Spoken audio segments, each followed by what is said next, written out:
All right, so it's rolling. And what's your name? And tell us a little about yourself. Hi, I'm Carol Williams. I'm from Charlottesville, Virginia. Hi, I'm Joan Friedrichs.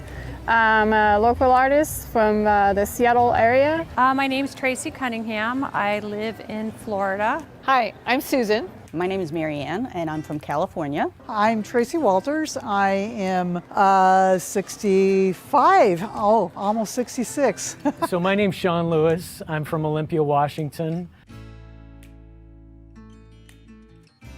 And the first time I met Jed was right after he moved to Camano Island, and he was exhibiting his art at the Bellevue Art Fair. I walked past it and I said, that is how I want to paint. I stumbled across several videos with Jed and really admired the way that he painted. I was like, ooh, that looks like something I want to learn how to do.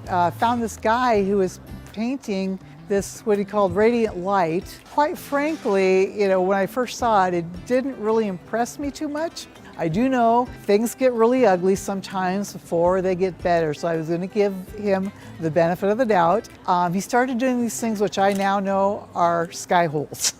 And this painting went from dark and drab to just absolutely brilliant, full of light, and I was just really awestruck by it. My wife was searching on the internet for paintings that we might want to purchase. While she was looking for that art, she noticed there was an AU and Acrylic University Miniature Painting Challenge. It was in the middle of COVID. We had a lot of free time at home, and we decided to pick up Acrylic University to do that miniature challenge. I really didn't have any art experience. I kind of played around a little bit with fluid art for a little while, and I stumbled across Jed on YouTube and decided to join Acrylic University. So the last time I picked up a paintbrush was when I was 19 years old in college, and I was not good enough, according to the graduate instructor, to earn credit. So they asked me if I wanted to earn credit that I should opt out of art. I didn't pick up another paintbrush or attempt any art until just a year and a half ago with Acrylic University. Well, I had done a lot of drawing. I have an art degree. I used to draw horses when I was a kid obsessively, so I was really good at horses, and then just branched out from there. And so I've been doing art pretty much my whole life, but hadn't done any real, like a landscape acrylic type of painting. Originally, I came from the East Coast, New York, where I went to a 4-year art school and got a BFA in arts. It was off and on. I've loved art my entire life. It was really hit or miss. I'd take a few classes, get pretty proficient, and then life happened, and I would go for months, years, and forget everything I knew, and then go to pick it up again and struggle. Yeah, so art-wise, before Acrylic University, I was just a observer of art. I had no idea if I could paint or draw because I was very science-oriented as a child. And I have been with Acrylic University for 2 years and have learned more in the 2 years than I did at the 4-year art school. I mean, I went to an art school and I didn't learn about value and color mixing and all of those amazing things that I'm learning here. So I've learned a lot with how to handle the actual acrylic paints and how to do more of the loose, more impressionistic type of acrylic paintings like Jed does. I do art every week. Every Friday, I pick up a paintbrush and I paint a small picture as part of the miniature challenge. And usually once or twice a week, I try something else. And it's all thanks to Acrylic University. So I have been teaching myself for a number of years and looking for a good teacher. So I found Jed, and he's been just like a wonderful mentor and teacher because he cares so much about people. Oh, it has changed tremendously. And it's a growth. It's a day-by-day step. I do it every single day. If I have a day off, it's just simply because I don't have access to my paints. But it's fun, it's inspiring. I love to share it with my family. And well, I have been very active, and the good thing about Acrylic University is that you can be as active as you want to be. Acrylic University for me has been just a really guiding force in having a nice focus and positivity. So since I joined Acrylic University, I've found that direction and guidance that I was looking for. I'd say that it is the most supportive group of people that I have ever encountered. It will change your life. You definitely should join. Acrylic University's changed my life. It actually, I think, makes the world a better place. Art is important to brain growth. It's important to human growth. And I can't tell you how many times people have come into my art studio. I've only been doing this a while. I don't consider myself an artist, but they look at the wall and they think, wow, that's beautiful art. And I'm lucky enough to be able to hand them a piece of artwork that I've done, and it makes them happy and it makes me happy. If you want to be happy, you should join Acrylic University. Yeah, just do it. You love it. You're gonna make friends. You're gonna have fun. Acrylic University, the setup is wonderful. The way that, you know, the video that you see, it's like if you're on Jed's shoulder, you know. Great quality video. I liked it so much that I got the lifetime membership. So really recommend it. It's very uplifting. It's a very safe place, and it's affordable too. Back when I was searching for, a good art teacher, I had found one that I studied under for a little while, and suddenly her rates were so high I could no longer study under her. When I found this and found what the rate was to join the Acrylic University, there was like no reason not to. It'll change your life.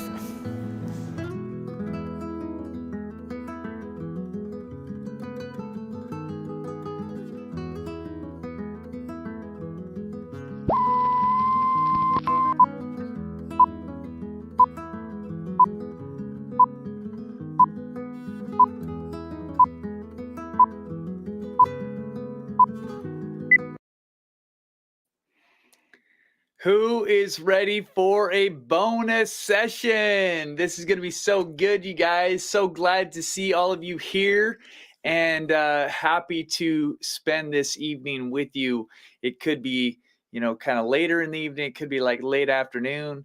It's kind of late afternoon for us right here in the Pacific Northwest, but I am here with my good friend, Mr. Peter Stout. Peter, how you doing? Good to be here. Good evening, everybody. So great. Yeah. So guys, very, very thankful to spend this extra time with you. This is just a bonus session. It is like, hey, we were having such a good time, and we just thought, man, let's just do one more. And so one thing that I didn't even have a chance to upload the image anywhere where you could get it if you want. So I'm going to just take this moment to ask Mr. Peter. Peter, I put it into Discord. Okay. Is there any way you could upload it to the drive or something like that, and then we could put a link? We'll put a link here in the chat for you. So Yes. if you want to actually download this reference photo, you can do that. What I Yes. will do is You have I to will do that. show you kind of what it is here, and you can see, I think you'll be able to see this. Yeah, go for it, Jed. So this is the reference photo. And one thing that I love about this image is the memories that come with it. And so this photo is the design that I want, but not exactly the lighting that I want, because I have we were there. This is a really cool place that Renee and my wife and my daughter and we go usually about once or twice a year to watch the sunset, as usually in the summer, because you get these late evenings and you can get really high up on this hill overlooking the water, like you can see, and the sun slowly sets behind those distant islands. And so it's a really cool place, but I have some other pictures that have the lighting that I want, but it doesn't have the composition quite as much as what I want. So I'm going to kind of take what I know from the other, like maybe about 10 minutes earlier in the evening, and I'm going to use that lighting and I'm going to kind of impose it on this scene. So that's the plan with that. Very And cool. I'm going to show you also, I'm just going to be painting on, here we go. Sorry, we're going to be painting on this. You can hardly see it because the background here is dark, and this is a black toned canvas. It's a panel, to be specific. It's one of these type of wood kind of panels, but I just took a black gesso like this. You could use anything. If you want to do something on dark canvas, you're very welcome to do it. You don't have to have black gesso. This is just like a flat black paint. But sometimes if I don't have any, I'll just grab a black or mix up something really dark. And there's more than one reason that I like to paint on this, but one of the reasons is that it reminds me of hope. And I'll talk a little bit more about that as we go. But are you guys ready? Because at the end of the night, I am going to give this away. And the way that we're going to do it is that we're going to give it away to somebody who is participating in the chat. And so we'll kind of go through the evening. So stick around, make sure you stick around as long as you can until we get to that place where we say, hey, okay, because you basically have a 5-minute window. So you have to kind of chat in the chat here at some point within that 5 minutes. So we'll give you notice and we'll let it run for a minute or two. So you have plenty of time to chat. But if you don't know how to get on the chat, make sure you try to figure that out. Like, we realize, like, you have to actually, have a Google account to do it and stuff like that. Some of you might not, but that's just part of how we, it's not our rule. It's just the rule that YouTube has. So we apologize if you have to do that right now, but it will be worth it because from then on, you'll be able to come to any of our live events and chat. So anyways, I'm going to get going here. But right before I start, I just want to mention also that we will take any questions that you have. Like, if you have any questions about what I'm doing or about anything else related to our membership or anything else, just feel free to reach out, and Peter's here so that we can pay more attention to the chat as it's going. Yes. But I'll give you a little bit of heads up in terms of what I'm going to do. So when I paint on a black canvas like this or a black panel, one of the reasons I like to do it is because it reminds me of like there's really nothing here, right?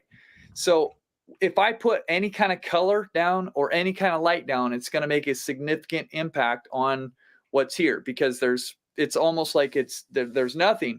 But instead of it being white everywhere, it's dark, which means I can put light colors on, white on, and it's going to immediately draw our eye to that area. So I don't have to worry about an area accidentally being really light. It's only going to be light if I put paint there. Whereas if I'm painting on a very light canvas, sometimes I might have an area that's, by virtue of being left unattended more than I meant to, it might draw my eye away a little bit. And this way I can control where I put the light in the scene. And when I paint on dark like this, I will often think, okay, how can I bring color into it? Because it's going to take several coats to get the color as vibrant as I might want it. So I'm going to do things along the way that will help at least like bring some sense of color in. So when I do my drawing, I'm going to use a really nice warm color like red. This is like a typical way that I will draw the scene on. And about the colors, this is titanium white, this is cadmium yellow, this is naphthol red, this is ultramarine blue. I have my black here, and this is actually phthalo green. Now, I was considering putting phthalo blue out, but I thought, I'm going to just use this phthalo green. It's a really strong green. I don't know how much I'll use it, but I think that I'm probably going to mix some of it in at different points with my ultramarine blue to create a shadow kind of color in the trees. And it'll exaggerate how cool the blue is. So I'm going to get started here with So the drawing. you want to Yeah, answer go. a couple questions? Yeah, Sweet. I do. So a couple people are asking what size. I'm assuming 12 by 16. Yep, this is a 12 by 16 canvas. Very cool. And then someone asked, do you start with a black canvas or do you pre-darken it? And this canvas was white, and then I put the black gesso on it. yes. And so somebody else who asked, what is gesso and why do we use it? It's just like it's kind of like paint, but it helps the acrylic paint adhere to the surface. Most canvases come pre-gessoed, but sometimes, Jed will put a gesso over to change the color of the canvas or something like that. But Yeah, most it's of the times you basically don't like have a to worry primer. about using it. Yeah, exactly. Yeah, and you can just think of it like a primer. If a surface was bare and didn't have any, you would like to put gesso on so that it would be primed and ready to receive the top coat. But like Peter said, mostly it's already primed for you. Now I'm thinking about just shapes here, trying to create a bit of interest in the overall design, because we don't want to just have something that's totally uniform in the shapes of the trees. But we have, I think this is an okay pattern here in the trees. And then we have also down here, we've got this, I think this is going to be kind of fun to paint. And that's this area of grass that's in the shadow, but I'm kind of still deciding how much of it will be in total shadow, because like I said, I'm going to pull back the lighting from about 10 minutes before this, where the sun was up a little bit further and there was some light coming through that we could see. So some of this grass down here might be in some of that light. I think I'll probably end up doing that a little bit. But I also like a bit of how there is the gray. It's almost like a really muted grayish color down here, and I actually like it quite a bit. So I'm hoping to leave some of that too. But feel free, again, keep asking any question that you have. I don't know, Mary Jo, I don't know a Ned. So if you're looking for a Ned painting lesson, you're looking maybe for somebody else. My name is Jed. But if you're looking for a painting lesson from Jed, you are in the right place. Now this is going to be a little bit more ad hoc or impromptu. I am painting this live. I'm going to be taking questions. I'm going to be talking about the process, some in between. But it may not be like as organized or thought through as if it was a deliberate lesson. This is a bonus session. We're going to be taking questions about all sorts of stuff here and talking about more than just the painting process, probably. Yeah. What varnish do you use at the end? Just spray on varnish, I believe, is what Jed uses. Yeah, and I use the this is not it, but I use a Winsor Newton spray varnish. So it's just a gloss varnish. I really like it. It dries fast. It smells, so you have to do it outside and that kind of thing. But it's really easy to use. Super, super easy to use. So somebody's asking, okay, what black do you have? How do you choose? So Yeah, it's Mars Black, I believe. And Yeah. then that's the black that Jed uses. And then some artists are super intentional about the color they choose to prime their canvases. Jed isn't. Sometimes the scene he's painting plays a factor. Other times he just picks a color canvas and just rolls with it. It's really a stylistic choice. Some artists really enjoy toning it a specific color. Some doesn't cross their minds much. It is a stylistic thing that you're totally okay to play around with. Yeah, the only thing I would add to that is that I was thinking about this the other day. I was like, man, you know what? Maybe I should just, because that answer is probably not pleasing to people. And I should probably come up with an answer that I should probably just think about it more and say, this is why. I'll tell you why. So I told you before, I'm in total control on a black canvas. I'm going to put every ounce of light that ever is, it's going to be from me. So if it's not coming from my brush, it's not going to be on the canvas. And that means I can direct your eye easily where I want to go. It's also, when I was in my first workshop with an acrylic painting way back when, I went through 4 days of the workshop without ever having a painting that I was very happy with. And on the 5th day, we painted on black, and I painted something that I was really proud of. And I was like, oh, I love painting on black because I can do good paintings on black. So that's another reason. And the third reason I'm painting on black today is because of what I was alluding to this earlier. And that is that it gives hope. It helps me remind me of hope, because there was a time in my life when my life felt very, very, very dark and hopeless.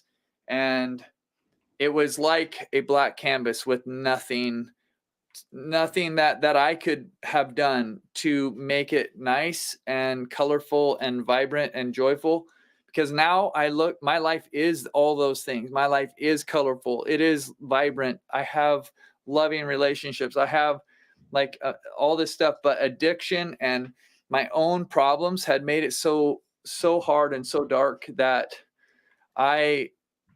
if it wasn't for God bringing hope and life into my life, it would have been just the dark misery. And so that's another reason. It's like a existential reason I like painting on black, but that is another reason that I do it.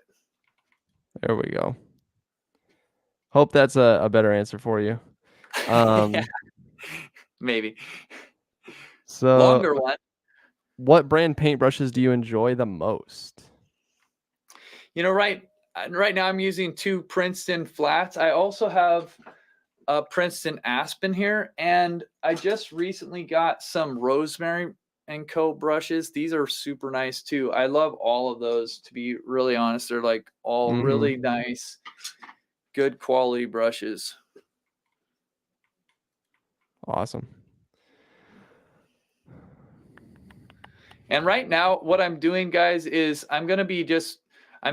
this is all about layering. And I can almost guarantee that somebody's going to walk away with a really cool painting today, because I know how this process goes. The process, though, is maybe a little bit boring and a little bit slow at different points, because it's all about going in order. It's all about building the scene up from the ground up, essentially. You have to start with the darks and you build up towards the lights. You start with the foreground, you build towards the background. You just layer things little by little, kind of. And so it might be hard for you to see some of the stuff that I know I'm doing, or that I can anticipate how it's going to look in the end, or that kind of thing. But that's the thing about having a process to your painting, is that if you know where you're going, you can see the end before you get there. And I don't see it super clearly. I don't know everything that's going to happen in my painting from the outset, but I have a pretty good idea of some of it. And I know the process so well that I can kind of do it and have a lot of confidence that it's going to be okay. It's going to turn out. So I know that I'm saying all this because I know that right now you can't see that much Mhm. You can't really make out much of a scene. And Yeah. I'll try to work on that a little bit because I know it'll help you stay engaged with it and not just think that it's a big old mess that doesn't have any hope or purpose. It does. Jed is using 12 by 16 canvas.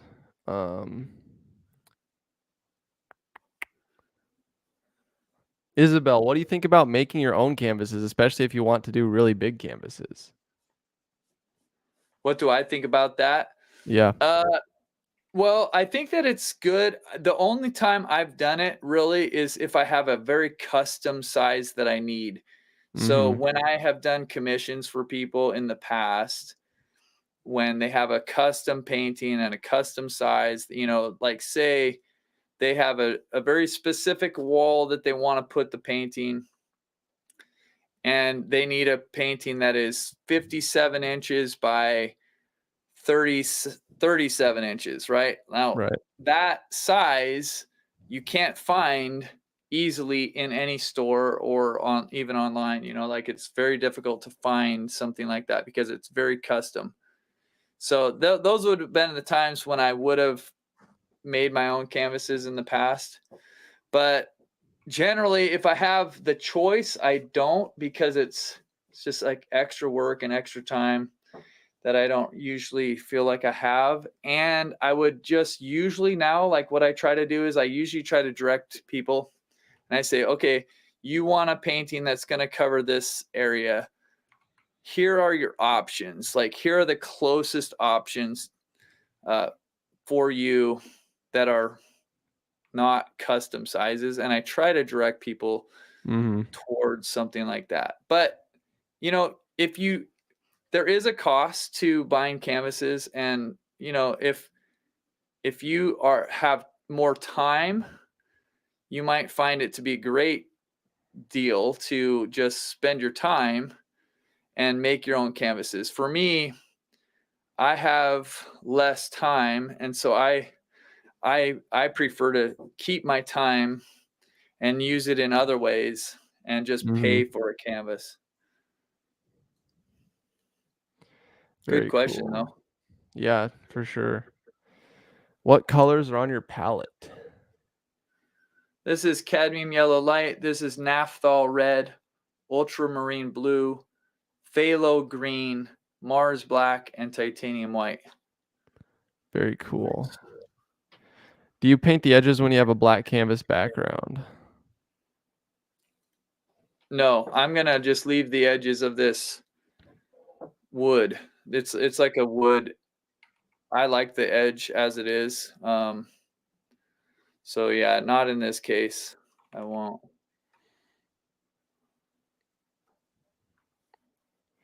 Can I watch it again later if I'm already a member? Please write the answer.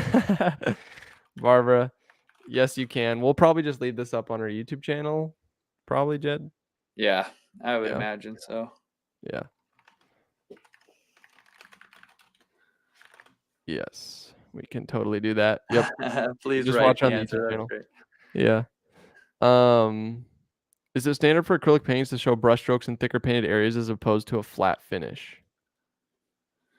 Well, actually, Peter and I were talking about that earlier today because one of the Yeah. things that I like about this, what was it, Peter? You tell him.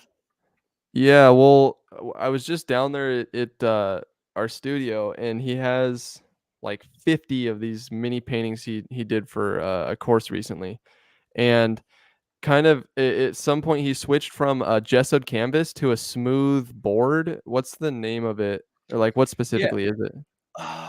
Let's see if I have one that has a wrapper. Okay, yeah. I don't have the wrapper, but I have a box that they Uh-huh. came in. They're Da Vinci Pro panels. Yep, those are the And ones Diana these were the uses. 8x. Yeah.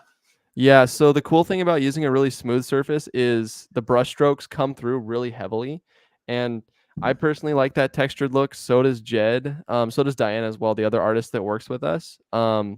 And I wouldn't say so much it's a thing with acrylics necessarily because you can get the same look with oils. It's again just like a stylistic choice. I'd say though, if you're wanting to get more of like like a really smooth finish and you don't want to see so much of the brush strokes, I would use potentially something like a soft bodied acrylic as opposed to a heavy body. Jen and Diana use lots of heavy body acrylics, so the textural look definitely comes through more. But I know artists who use soft body so that it doesn't look as textural. So if that's what you're looking for, you can do something like that. Yeah, that's kind of interesting because if you wanted it to not, didn't want to see much texture, you might still want to use a smooth panel or something. Yes, 'cause totally. there won't be any texture there, but you might, yeah, like Peter said, you might try something else. I like it, like Peter said, because I can see every brush stroke that I put down pretty easily, and there's no Yeah. interference of the canvas fabric and the Texture, weave yeah. of that. Yeah. It definitely gives a lot cleaner look, I think. Yeah. When will we get to see some of Peter's work? I don't know. I've been right now I'm trying to work on drawing a lot more because I think I enjoy it a little more than painting. But I haven't been doing I know, right? On stream, I betrayed us. But no, eventually. Just trying to make more time for it though. Like for example, I'm trying to take my own advice. Like we talk all the time about like, how do you commit to your art and stuff like that? And one thing is like remove obstacles. So for example, I have like a sketchbook and a piece of paper out on my desk. So it's like right there. Oh, that's cool. Yeah. Yeah. And so like I'm trying to do more of that instead of like other things when I have downtime or there's something else I could be doing. And it's easier Yeah. for me if I just like put it right there in front of me. So It's good thinking. yeah.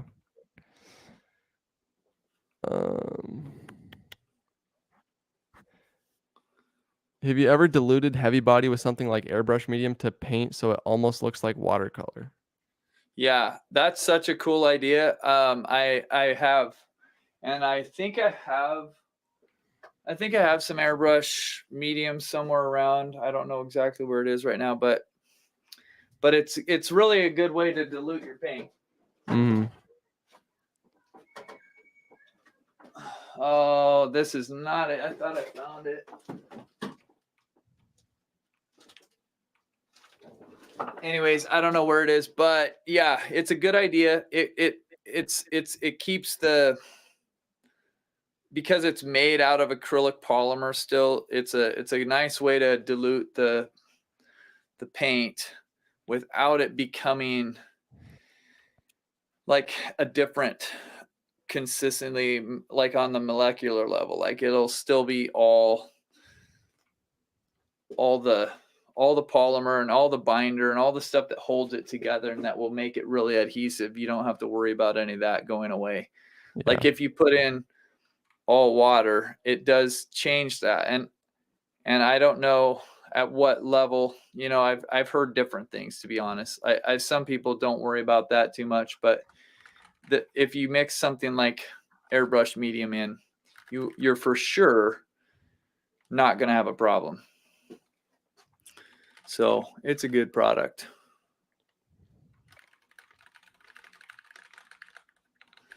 Very and when I cool. say you're not going to have a problem, I mean, of course, you're not going to have a problem with the paint losing its adhesion to the surface later. Yeah. Heidi White, do you ever paint on paper?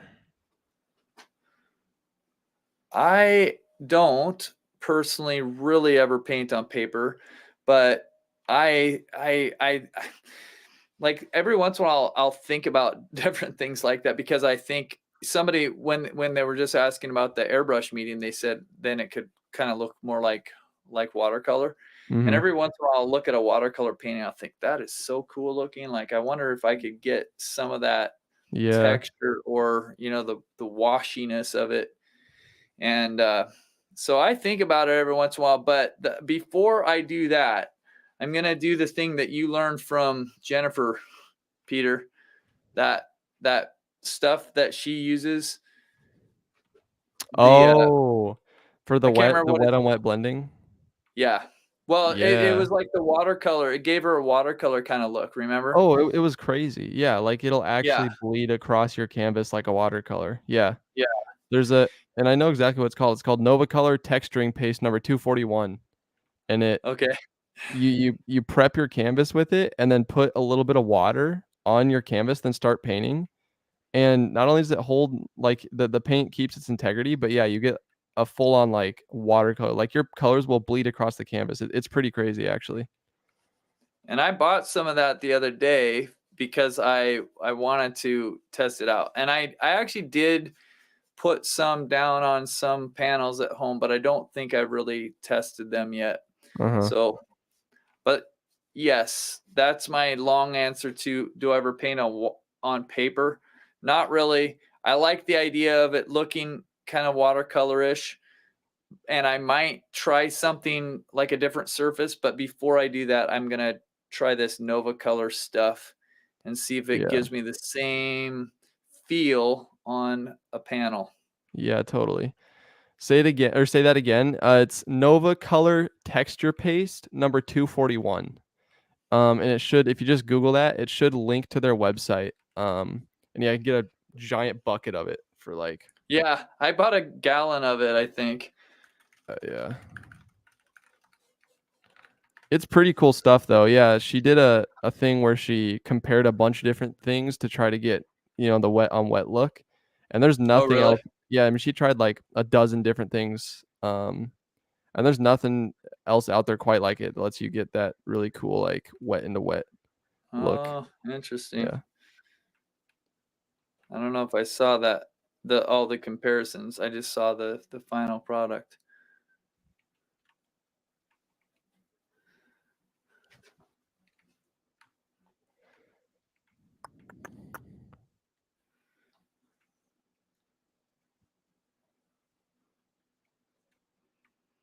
So what I'm doing right now is I'm coming in on some of these background or these trees here. And I know that, so this is like the overall plan. They're fairly dark, and I might darken them back up a little bit, but I want them to be colorful. And I know also that if we were there in person, it wouldn't be such a stark contrast. We would see more of the form in these trees. And so I want to bring some of that color in. And I know I'm also going to lighten everything else. And this is going to get a little bit warmer. And I want some of the contrast to be not just dark and light, but also these shadow colors that are going to be like this blue, green, and maybe some violet against the yellows and the oranges of the sky that are going to be really light. So it's what I was saying earlier about like prepping the canvas. I mean, this is essentially what I'm doing. I'm just still kind of going around and looking for the places that we can do this work now, so that when we put on the background colors and some of the other colors and lighten them to the point that we know we want to, this work will have been done and we can just move forward. I might have to adjust it later, but I'm getting it in the direction that I want. I know I tend to only read out the questions, Jed, but just know that there's lots of encouraging comments coming through. Oh, thanks. Lots of encouraging comments. Seeing lots of thanks, and appreciate your story, and appreciate your positivity. Cool. Lots Wonderful. of good stuff. Well, yeah. Glad to be here again. Like we said, super fun. And also, I want to just shout out again. It's been really fun. I failed again to do what I thought of doing, and that was to bring a list of all the new members to Acrylic University and just say, hey, and congratulations to you, because it's been really fun continually seeing people signing up and joining us on the inside of Acrylic University. So if you are one of those people, congratulations. We are glad to have you on board, and it's going to be fun. So looking forward to it. I'm learning so much. My brain is full, says Linda Ross. That's awesome. Um, So let me just say real quick. yeah, I you just like first. mixed up a color that I don't think it's coming through the screen as dark as it is. It looks a little bit lighter on my screen and maybe to you also. But I'm trying to mix a color here that's going to highlight the sunlit edges of these trees. Like the sun is going to be going down back here, but we're going to be catching highlights on these edges. And so that's what I'm doing right now. Again, before I paint the background, I want to get this in there. That's all. Awesome. Are you sure it's Nova Color texture paste number 241? Good question. I said that very confidently, didn't I just I? ordered some and I have it at home, but I don't have it here. So I Maybe can't tell you. lightweight texture paste. It might be number 251. But I'll put the exact link for you guys here. Sorry if I botched that. I was almost positive that's what it was, but I think There were 48 people who already pressed order on their cart. Yeah, I think you're right, guys. I think it is number 251. But I linked it a few times in the chat for you. That's funny. Yep, Nova Color Hey, lightweight texture paste. Yeah. Thank you for keeping us on track, everybody. We make mistakes. We know that. We acknowledge that, and we appreciate any help, because sometimes it's just one number like that that's off. You Yep. were dang close, man. True. Well, if you think about it, I was actually 10 impressed. away. What's that? Well, if you think about it, I was actually 10 away, so. Well, yeah, true. 1 10 digit. or one digit. Yep. Yes, 251. Yeah, thanks, guys. Appreciate that. Yep, it is number 251. So if you're going out, going to get yourself some, it is 251. And I did link the correct link in the chat a few times. Yeah, love to also hear your feedback when you use it. That'd be kind of fun to see what your thoughts are. Yeah, I can't even give you my own direct feedback. We're just basing this off Jennifer Bowman, who is an incredible artist and has done some work with us in the past. And she's like another person who's a wealth of information with acrylic painting. It's really fun. We've met so many incredible artists, and it's just fun because everybody has like so much in common, but then it seems like everybody has a few things that they've kind of figured out on their own. Oh yeah, and totally. It's really fun to be able to learn from each other. It is. Yeah, it really is. It's where all the style comes in. Yeah. Style and some of those tools. Like I don't think I ever, well, Diana has been one of the bigger advocates of the paint shaper, right? Like I actually had one of those big, like it was this thing. I've had this for years and years, like well before I ever met Diana. And it is a paint shaper. Mm-hmm. And I don't even know where I got it. I think I must have got it like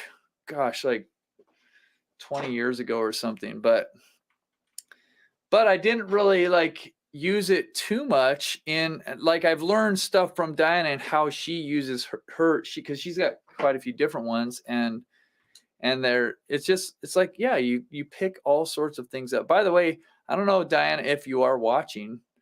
Diana asked if we wanted her to show up on screen with us, and I was like, man, Diana, you've done a lot of work already. You take the night off, so I'm not expecting you to be here, Diana, at all. But if you are, just want to say we appreciate you so much. And yep, absolutely. So somebody asks, what do you recommend beginners start painting on? You know what I would recommend if you're just learning?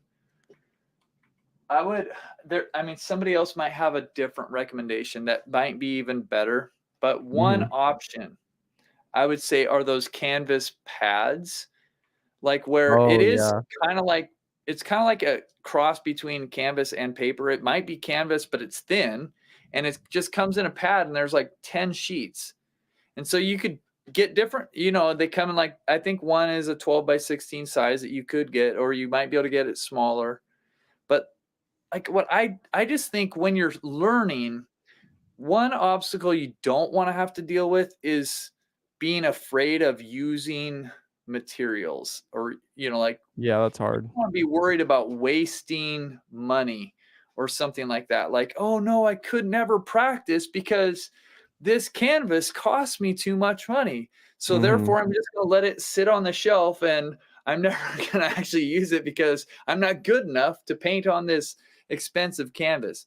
It would be much better to just get paper, or, cardboard, or like a canvas panel, or just anything that you could just practice as much as you want and feel free with it. So that's my recommendation is if you you're in this place where I'm not going to sell this, I'm not even going to try to sell this, I don't care if it lasts 100 years, as long as I can learn something, I just go with like the most reasonable option that you feel good about, and do that, because that'll give you a lot of freedom to practice and experiment and try things and learn without ever feeling like you have pressure to be producing paintings that will, be for sale, or, like anything like that. You'll just feel free to paint and have fun and learn. So, and I think that's definitely the most important thing when you're starting out, is don't worry about if it's going to last 200 years. Just have fun and paint, and as you get better, you can start investing more in archival quality, substrates. But when you're starting out, like, does that really matter? Like, you can give your painting to someone that you love if it's on a canvas panel, or like one of those paper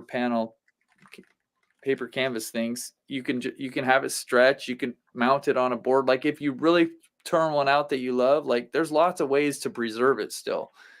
So enough said about that. But yeah, that's what I recommend for a beginner, for sure. Something that you don't ever worry about the cost. Yes, for sure.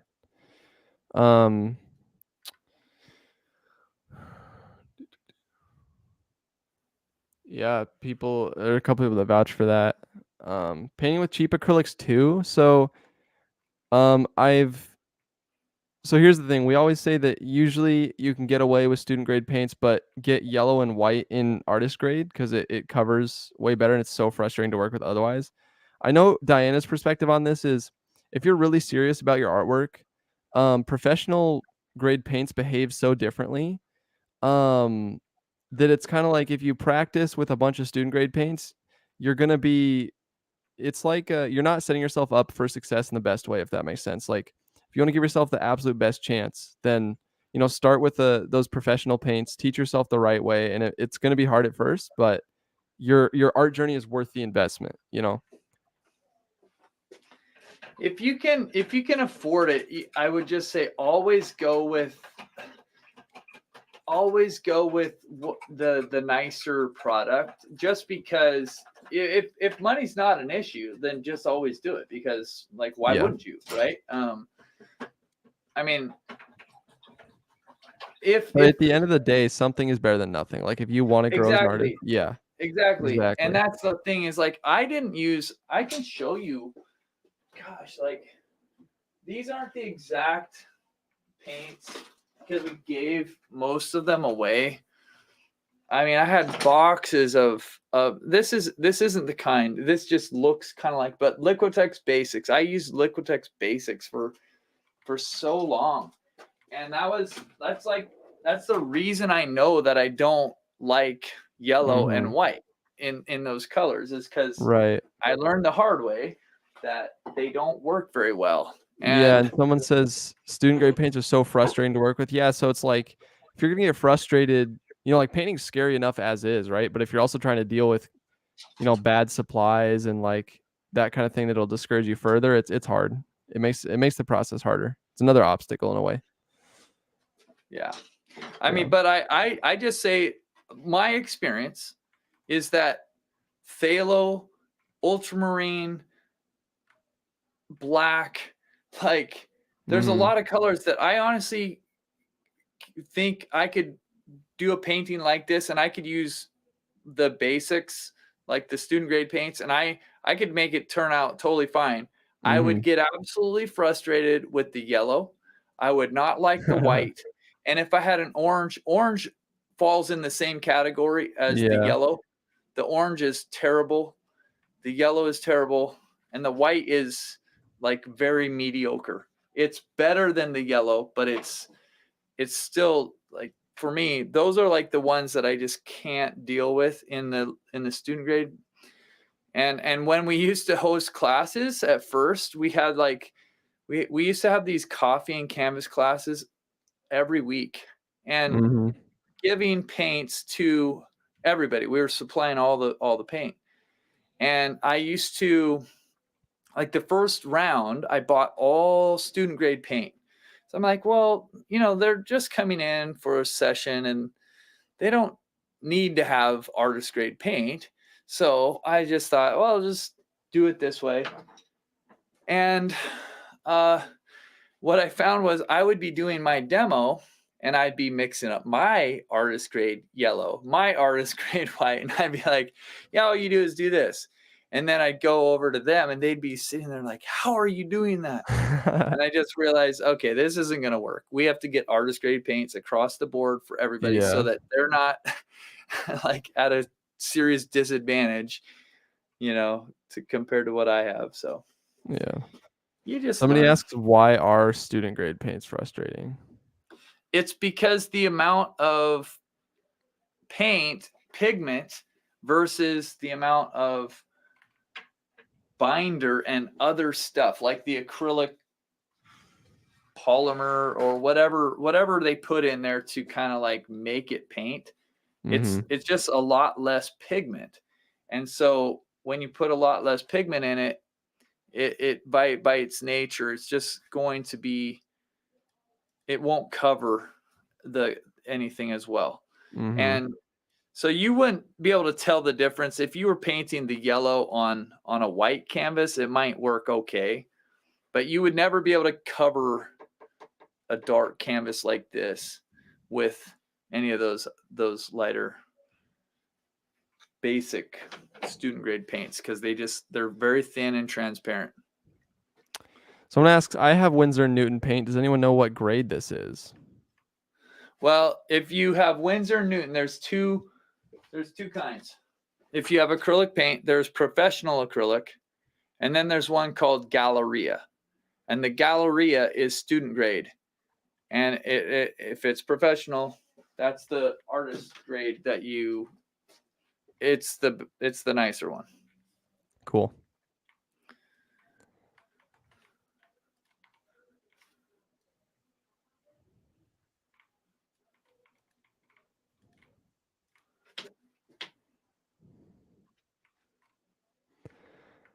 Oh, this is a good question. How is it that you see those colors when they're not on your reference photo?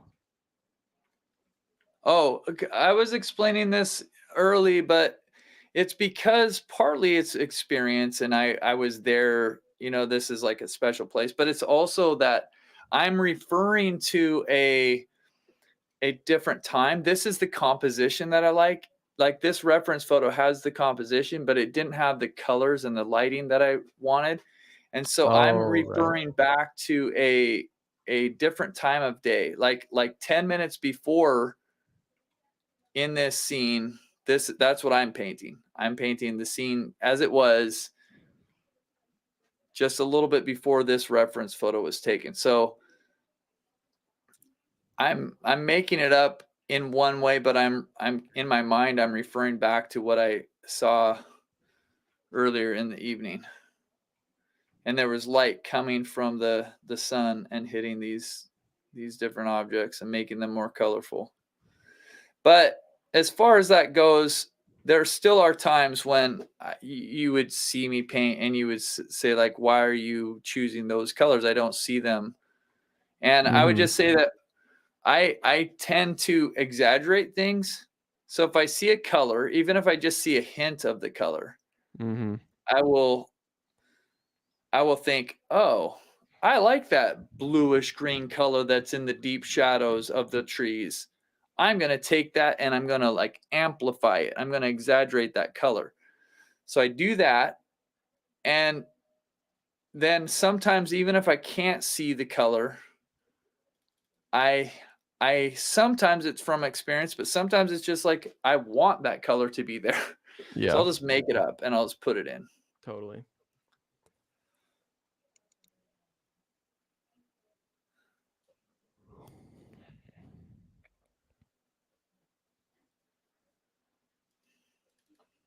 Someone asks, "What colors did you use for the sky?" Well, I'm not done with it, but it's basically right now it's just the red and the yellow and white. But it's mostly red and white with just a little bit of yellow in it. But as we get up closer, what I'm going to do is I'm going to create a little bit of a gradation in the water. So it's going to get a little bit lighter. And then up here at the top, I'm going to put a little bit of the yellow in so that it kind of starts meeting up with the sky in a visual way. And then when I do the sky, it's going to have quite a bit more yellow in it than it does right now.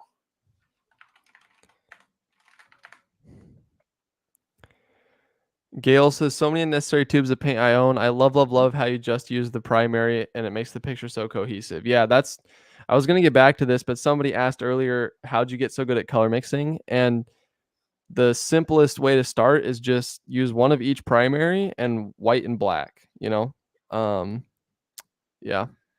Yeah, we when we were starting Acrylic University, one of the first courses we made, it was about I'm thinking maybe the third or fourth course. It was Color 101. And in that, we went down and we actually visited Diana. It was like one of the first times that we'd really spent time with her. And because she lives about 5 hours away from us. And so Peter and I went down there and we were having this great time. And she showed us the way that she set up her palette. And we recorded this little segment for Acrylic 101 with her. But it was through teaching that course that I was like, oh, I'm learning so much about this, about the practical ways to mix color. Because you know how it is. If you are trying to tell somebody else, what it forced me to do was take all this stuff that I had kind of figured out in the background of my subconscious just from doing it. Like I'd been painting for a long time and I understood how colors work practically through experience, but to be able to explain why they worked the way they worked, I didn't know. I couldn't have explained it. And so I started learning all these things. But one of the biggest takeaways from that period of time was that I don't need as many colors as I'm using right now. I can Mhm. simplify this a lot and it will be easier for everybody. It'll be easier for me. And then it started with a really practical thought of like it'll be easier to teach people if I don't use as many colors. But after it was the very practical part, it's turned into I like this because this is way easier to keep track of and all my paintings they work together. Like I never really have a painting anymore that doesn't have a nice inborn like color harmony. Where before I would have all these colors on my palette and they were all kind of they just didn't necessarily create a painting that worked together because I was just pulling them straight from a tube and trying to figure out how they would work together. And now it's like no, all these colors that I mix, they're born out of the same three primary colors pretty much. And like every once in a while I'll add the fourth color in, like I have phthalo green in there, and I've used it a little bit, and it adds a little bit of punch. It adds a little bit of extra interest, but there's enough cohesiveness with the rest of what's going on, that it all still works together. And that's primarily one of the main benefits of just having a limited palette. It's like as simple as removing some colors from your working palette, and all of a sudden these paintings work together better.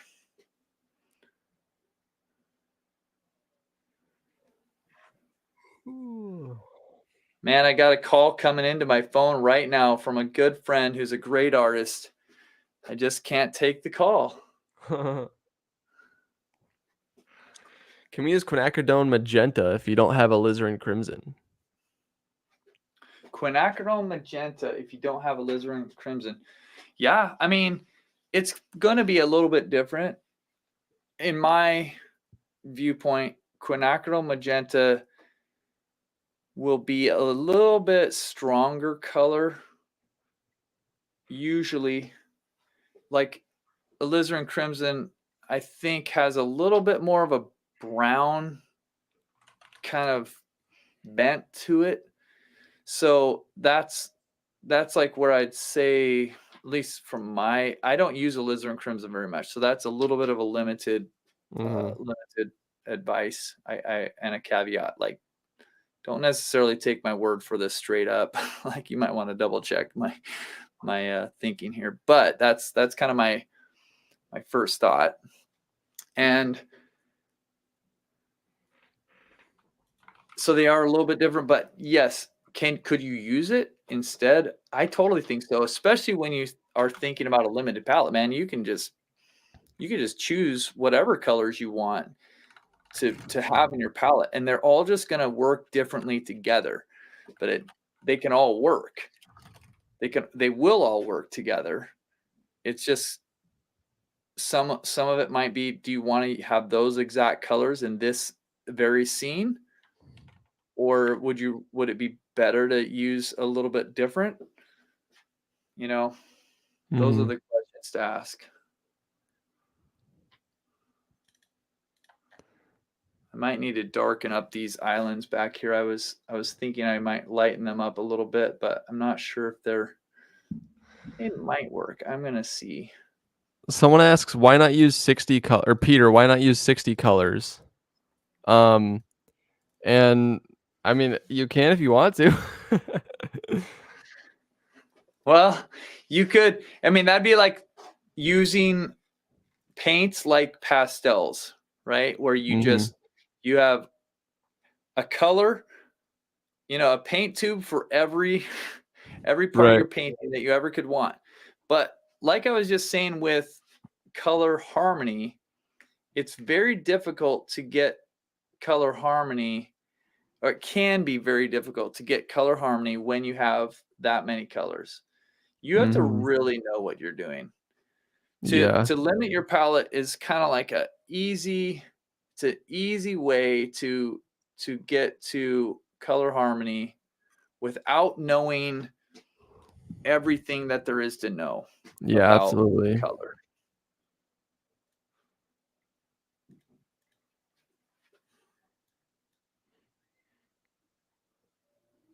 Is your work considered impressionism? Yes, totally. It's kind of our specialty here at Acrylic University. What's this tray you're using called? I think it's the mini Stay Wet palette. Yeah, it is. It's called the handy palette, I think, technically. Nice. But it's a Stay Wet palette.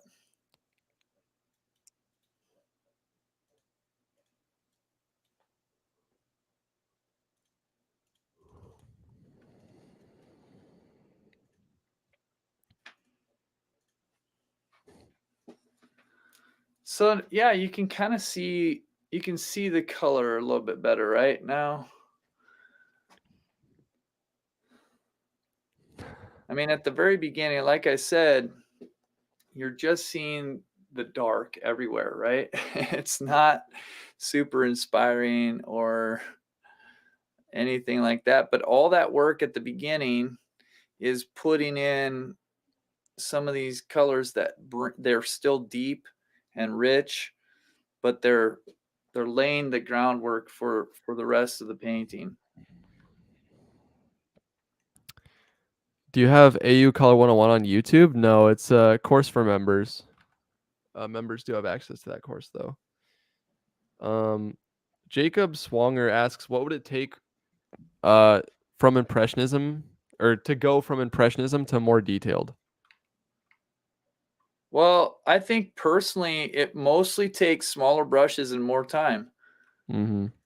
And it's not necessarily an attention to detail, you know, I mean, Mm-hmm.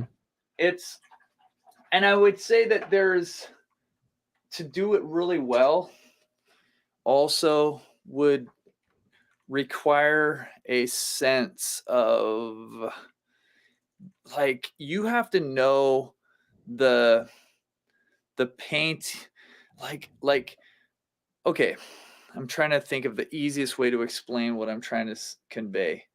There is an artist, his name is Renato Mucillo. Renato is Renato, and Mucillo is M-U-C, I think it's just one C. It might be two C's, Muccilo or something like that. And he does very detailed work, very precise, and totally different than the kind of stuff that I do in a painting like this. Like, this is pretty big brush strokes, you know, stuff like that. He'll have, you know, probably 100 brush strokes for every 10 of mine, right? Like maybe even more. I don't know. But what I like about his work, and I would actually say that I love about his work, is he has such an incredible eye for, and a sense of knowing how much detail to put in versus how much big, loose area to leave. And when I say loose, I don't mean that his brush strokes become impressionistic in those areas. But what I mean is he'll have large portions of the painting that are like a sky. And the sky is soft and smooth, and it's just like really, really different than the grass. Like the grass down here will be super, super tight, super refined, like 1,000 million little brush strokes, right? Not gaudy though in any way. Like, it looks good, but if the whole painting was like that, to me, it would be too much. But what he does is he'll do all that stuff like down here, but then this area will be really loose and really soft and blended, and kind of like your eye just kind of like goes and disappears, and it's like a place to rest your eye. And so that's what I think it actually takes to create beautiful, highly like tight, representational, exact kind of artwork. Is, I think you need not just to be really tight and exact, but you also need to know how to combine that with something that is, like, the best description I can think of is just a place where your eye can rest. If everything is busy and small and tiny, it's not going to be that pleasing of a painting. Yeah, definitely. But if there's something that can kind of like make you feel like, I don't know, floating away, you know, then I think it brings a lot of, it makes a lot of sense of the painting and everything.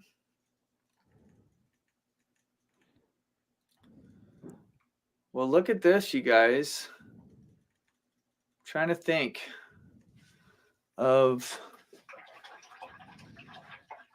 I think that you guys can see the painting pretty well. I always look back and forth between what I look at and what you guys see on the screen. Sometimes it's more accurate than others.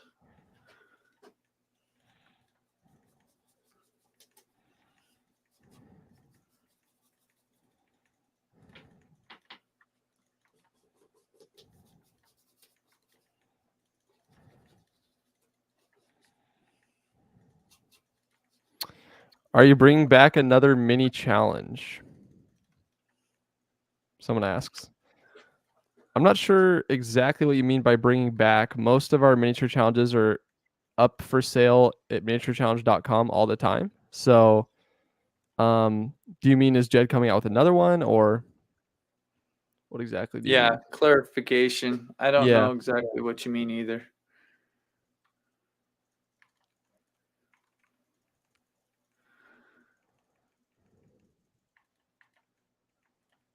There's a couple like smaller trees up here in this area that I'm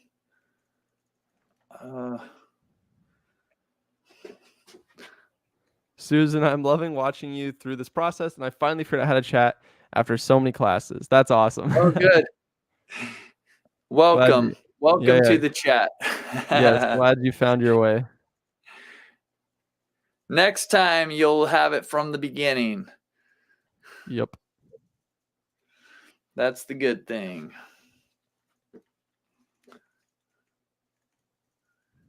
So, we've had a couple people ask. Oh, sorry. Go ahead. No, you You go wanna- ahead. Okay, I was just gonna say we've had a couple people ask, like, what does your painting setup look like? Like, are you standing up right now, or are you sitting down, or? I am standing. If I switch this, you'll see me looking at the camera. And if I switch it back, you'll see where my hand is. It's like right in front of me. So this is here, and the camera is like right there in front of me. And this is a desk that has a slanted tabletop that I built that will keep it at an angle so that I'm not looking over it directly.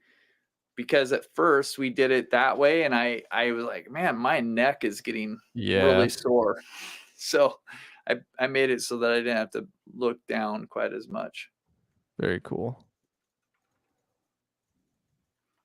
But every once in a while, what's funny is because it's at an incline, every once in a while, if we have too much water in our palette, like either me or Diana, because Diana's setup is pretty similar, like every once in a while, you'll see paint slide. It'll be like, Yeah.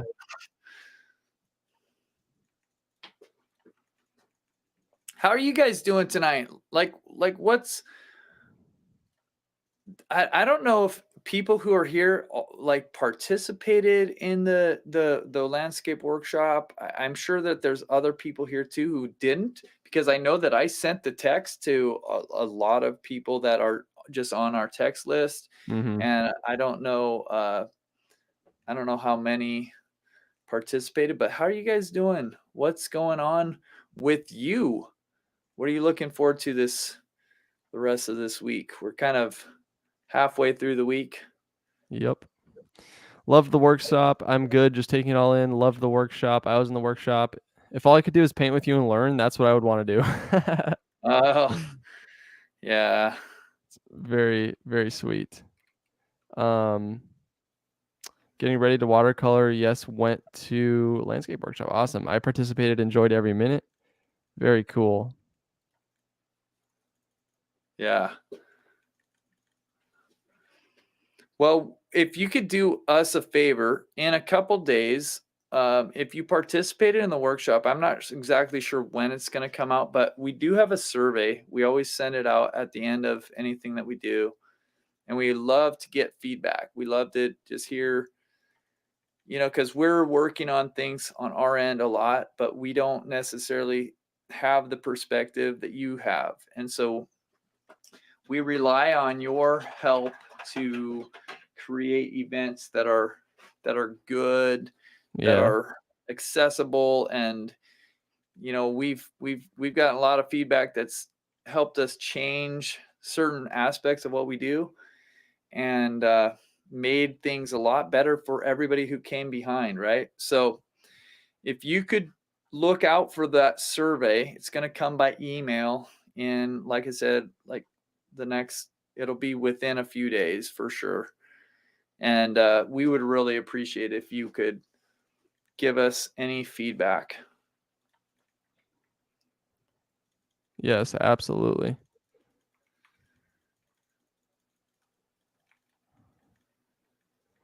The workshop got me back into painting. That is awesome. Makes us so happy to hear. Pretty much like the best Compliment. compliment and the Yeah, best yeah. goal. Like that's like if there's somebody out there who hasn't been painting and we're like, what's the one thing that we could do? And we accomplished that. Oh man, that's great. Exactly. And Super like happy for you. our mission statement, guys, is to help artists flourish in their artwork. Like that's our goal. So to hear you guys say things, you know, like this helped me reconnect with my painting, stuff like that, that just makes us so happy. Yeah.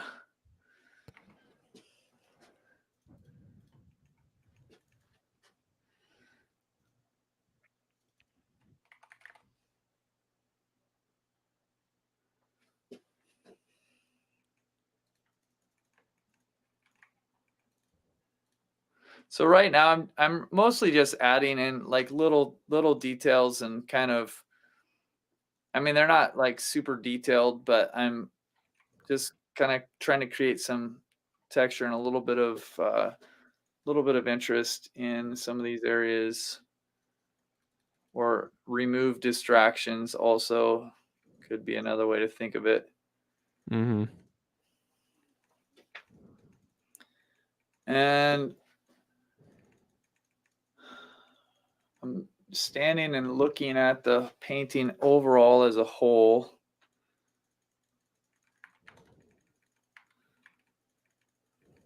But what I like about this kind of painting is that it's colorful, but it's not like too colorful everywhere, because you have all this gray. These are like really neutral, muted colors down here, and then you have some more saturated colors in here. And the way that it works together, I just love that kind of stuff. Like that just makes me so happy to see. Mm-hmm. That was what I was saying at the very beginning too, is like what was kind of exciting as I was thinking about this painting. I was that exact thing, how the vibrant colors will work next to some of the more muted colors. So what I'm going to do is I'm going to just come through with another round of some of the highlight colors and see if I might be able to bring even a little bit more highlight and kind of vibrancy to some of the areas. Linda Atkins, I haven't painted since college 50 years ago. This workshop was a blessing for me. Thanks. I have a chance to sell one of my pieces. Ooh, awesome. That is so cool. That's pretty awesome.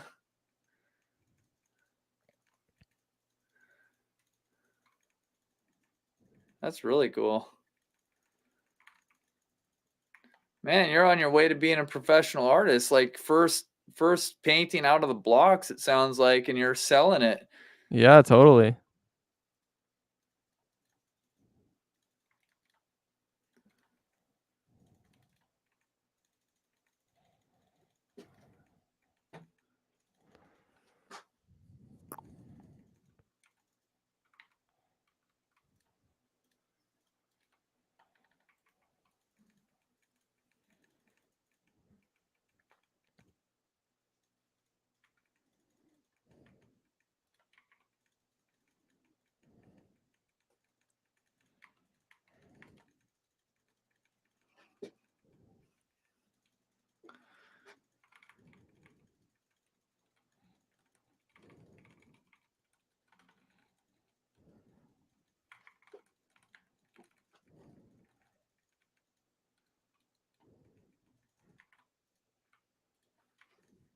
Okay.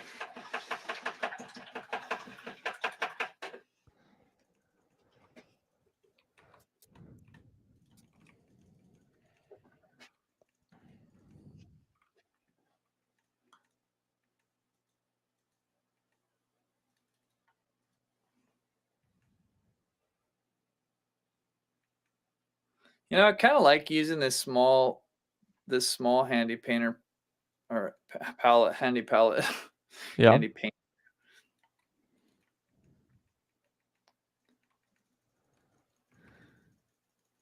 think it helps me be a little bit more, I don't know, maybe I'm just a little bit more thoughtful about what I'm doing or something, because I don't have as much room to mix colors. So I have to Mm-hmm. just think about it a little bit more.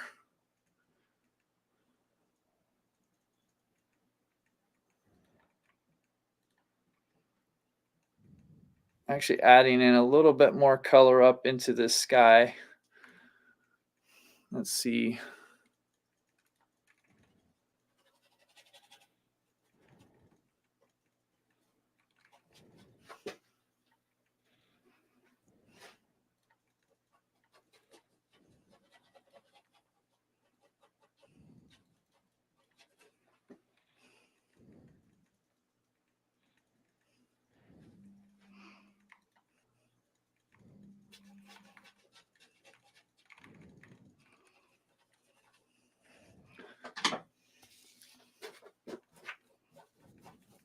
I'm grabbing oh, that's not going to work very well. See, it's rubbing off a little bit of color right here. So I have to be a little bit careful here, but I wanted to bring up a little bit of the sky just got lighter and lighter as it went up, and I'm adding a little bit more blue into this upper parts of the sky to keep, my thought is to just keep our eye from disappearing off the edge of the page.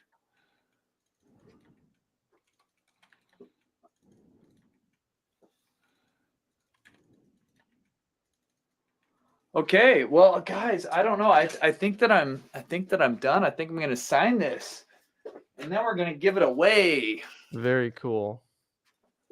I think the only thing I might do is come here real quick. I don't mind this red, but I might mute just a couple parts of it. Okay. Look at that. Done. Donzo.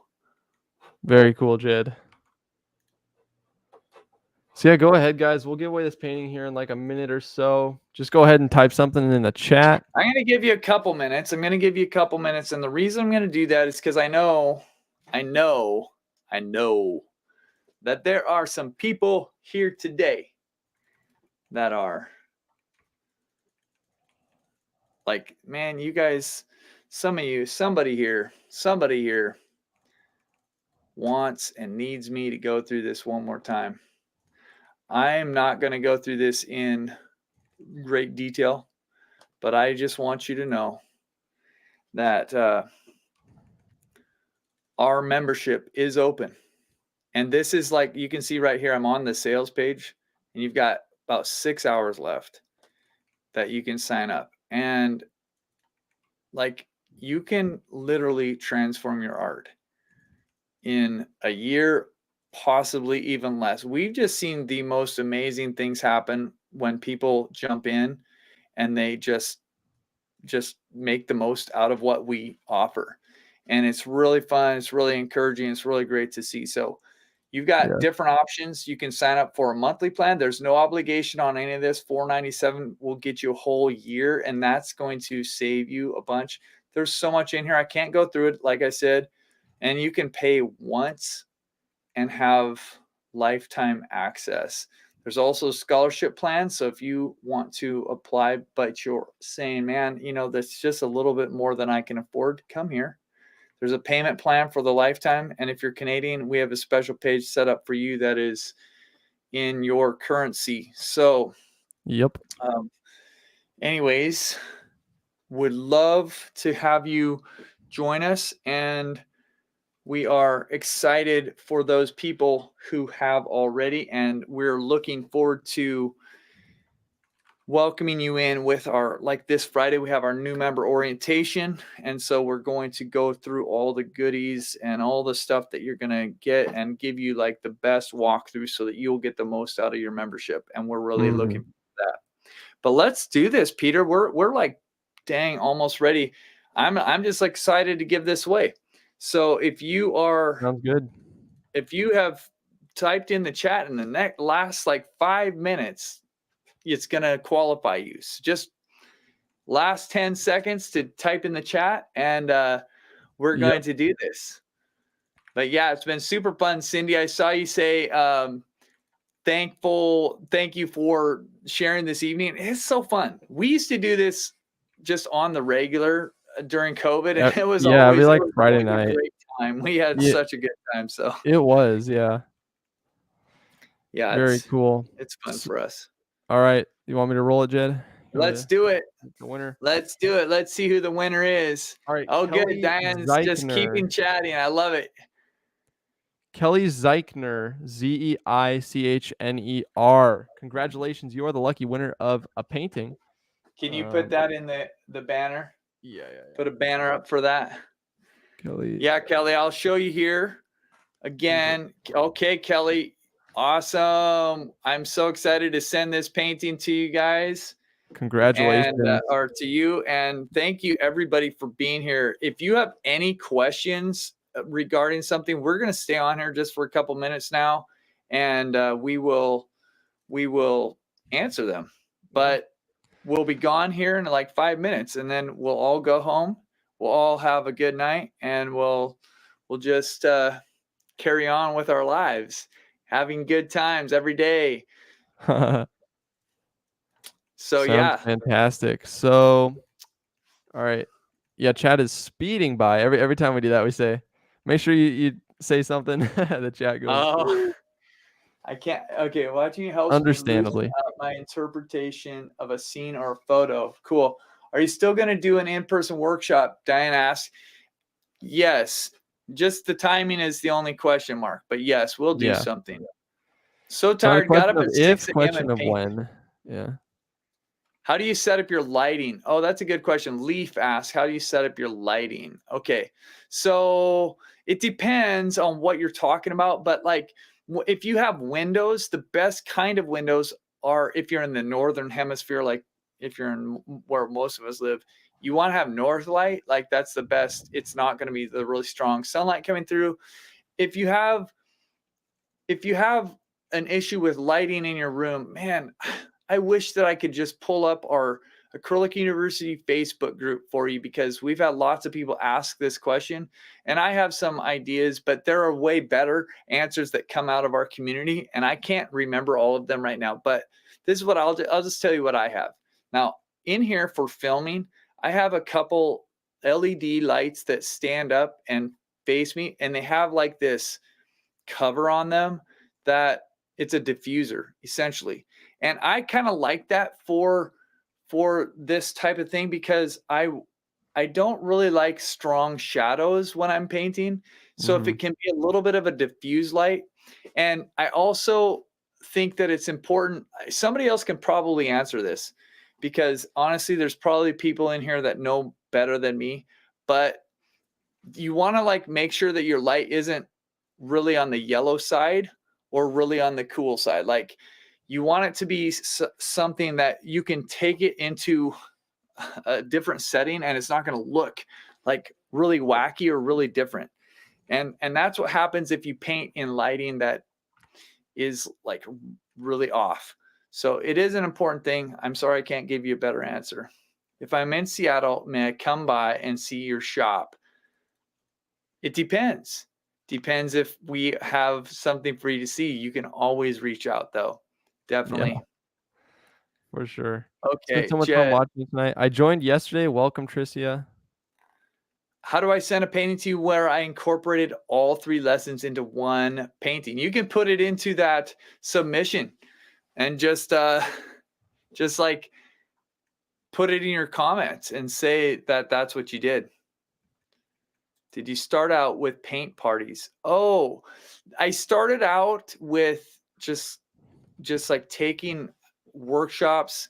And then at some point when I became a full-time artist, I taught a couple classes, a couple workshops, and we moved to Washington. I was living in Indiana before that, and we moved to Washington, and I realized that I needed to, because the cost of living here is more, and we'd moved out of a really great housing situation, and I realized that I needed to make more income. So I started teaching those they were paint and sip classes. Essentially, they were called Coffee and Canvas, and they were actually super helpful for me as a teacher, because I learned that I needed to communicate certain things and be able to just like, it helped me so much understand where people were coming in from, and also the psychology of what, man, the obstacles that people have, because you would be surprised. I saw, it was like, that was when I realized people, it's not about talent, or experience, it's about courage for a lot of Mhm. people. It's like, it's Yeah. scary to come into a class, and people would come in really sheepishly a lot of times, and it'd have to be like, just try, just do it, because you can do it. I believe in you. Mhm. So yeah, I started out with that. What does Jed use to sign his name? That's a good question. So this right here is, I don't know if you can see that, but it's called Artuli. It's an acrylic paint pen. It's a really awesome thing. I love, love, love, love it. Patty asks, what do I need to have ready for Friday? You don't have to have anything ready. Just show up and we'll give you the orientation for new members. And all you have to do is come with an open heart and open mind, and ready to have fun. It's going to be great.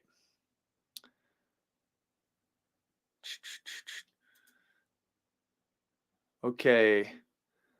Love the back. What is your wet box? Okay, this is a, let's see if I can do this.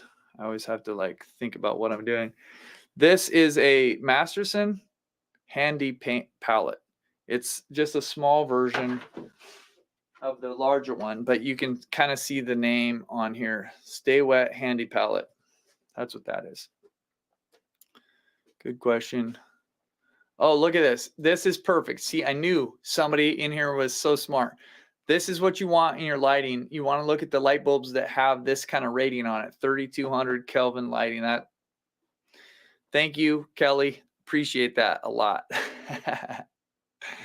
Let's see. Okay. Our next open enrollment that we have scheduled, Robin, is January.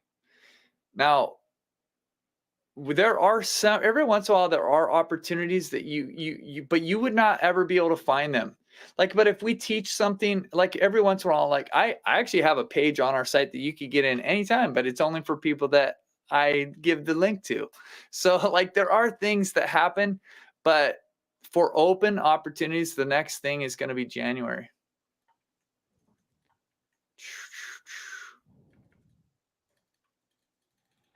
Let's see how he cleans his wet palette. Yeah, so what I did tonight to clean this palette was, I don't know if you saw, I just took this scraper and I cleaned off the areas in the middle, right? Now I could do that like at any time and just wipe them down. And I leave these pools of paint around the outside. And if I need to, I'll take a paper towel and wipe this down. If I'm going to try to clean the whole entire thing, I would scrape off all the paint that's in excess, but I generally wouldn't try to clean the whole thing very often, unless I'm just done using it or want to change my colors somehow. Good question though. And I'm going to try to go quickly here.